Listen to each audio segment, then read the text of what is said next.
Pada suatu pagi, nampak Detektif Boy, Profesor Agatha, dan Ran pergi ke pegunungan untuk berkemah. Hal ini mereka menggunakan mobil MPV berwarna putih. Dalam perjalanan, nampak Ran yang selesai membaca buku novel di mana isi ceritanya mengenai seorang putri yang pura-pura tidur untuk menunggu pangerannya datang. Sesampainya di lokasi kemah, Genta dan Mitsuhiko berlari untuk menemukan tempat kemah terbaik, yaitu di bawah pohon. Akan tetapi sudah ditempati orang. Nampak sepasang kekasih bernama Hiroki dan Misa. Mereka nampak bertengkar. Misa tidak mau berkemah karena merasa tidak nyaman, namun Hiroki terus memaksanya. Detektif Boy pun akhirnya mendirikan tenda di tempat lain dekat situ. Begitu satu tenda selesai, pasangan tadi nampak beberes dan pergi dari lokasi. Misa berkata bahwa dirinya mau pulang. Hal ini didengar oleh Detektif Boy. Setelah mereka berdua pergi, Detektif Boy segera mendirikan tenda kedua di bawah pohon.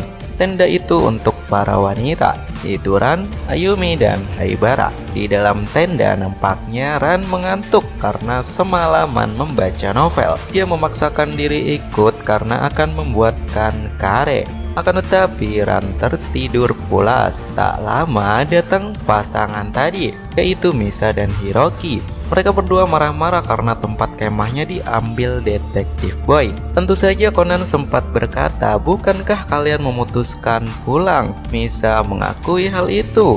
Namun Hiroki menjawab bahwa dirinya hanya menukar tenda karena yang tadi berlubang. Pada akhirnya Agatha menengahi mereka karena jelas Detektif Boy yang salah. Pasangan itu yang duluan menempati tempat tersebut.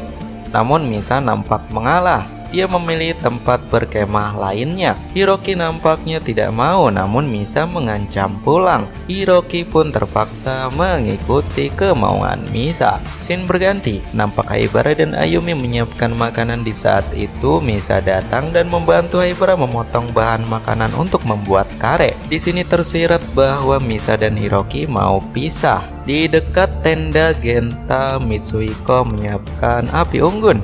Agatha dan Conan berbelanja kebutuhan kemah di toko terdekat. Ringkas cerita, nampak seorang pria bertopi membawa Ran ke arah hutan alias menculiknya. Hal ini dilihat oleh Detektif Boy, Misa, dan Hiroki. Misa berteriak minta tolong.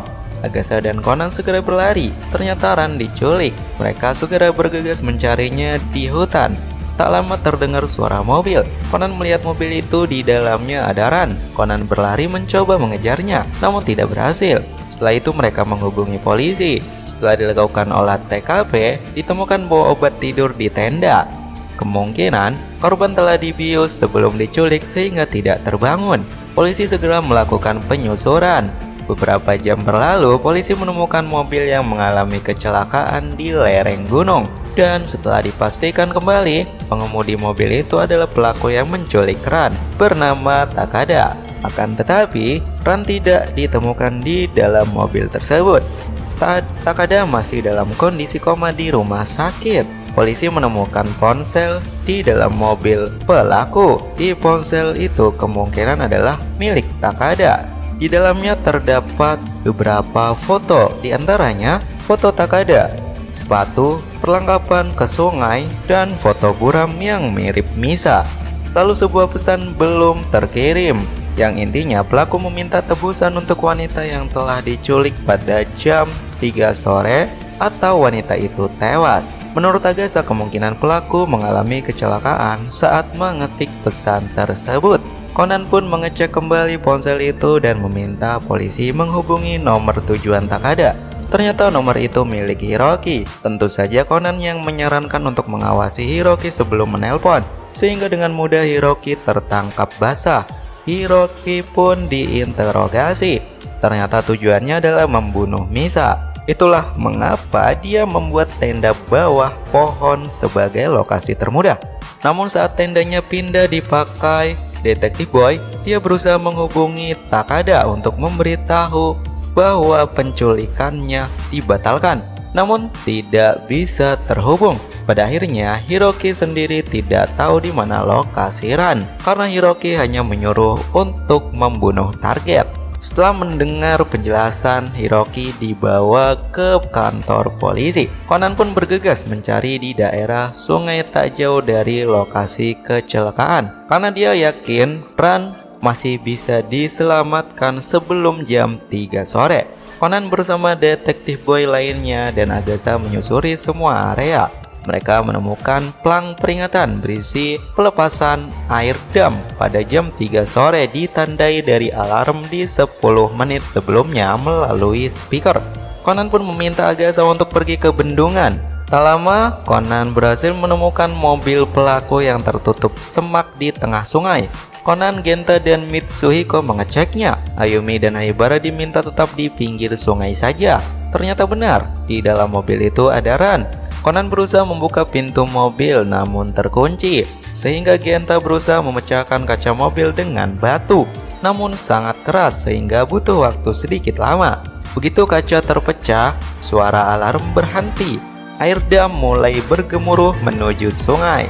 Conan menyuruh Genta dan Mitsuhiko menepi, sedangkan Conan mengikat Ran dan dirinya dengan tali, lalu mengaitkan ke sebuah pemberat semi plastik dari salah satu sandaran kepala sofa mobil.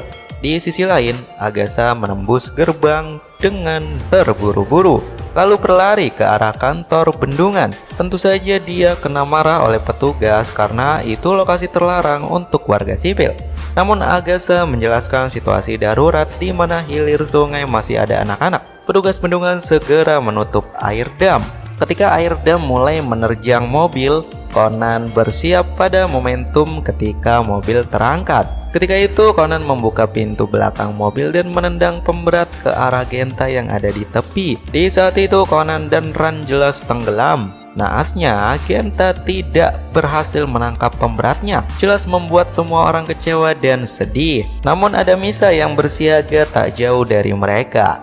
Dia meraih tali pemberat dan segera menariknya, sehingga Conan dan Ran pun selamat. Misa nampak meminta maaf atas apa yang terjadi, karena itu seharusnya terjadi padanya. Hari berganti malam, Detektif Boy dan Agatha nampak lesu makan kare, sedangkan Conan tertidur pulas di tenda. Di saat itu Ran bangun. Dia nampaknya tidak tersadar telah diculik. Seakan-akan dia baru saja bangun tidur lalu meminta maaf karena tertidur terlalu lama. Kemudian bertanya, "Kalian kenapa?" Aibara menanggapi bahwa mereka hanya kelelahan. Ran pun meminta kare yang sudah matang dan menyadari dirinya berganti baju memakai piyama. Jelas itu mengejutkan dirinya.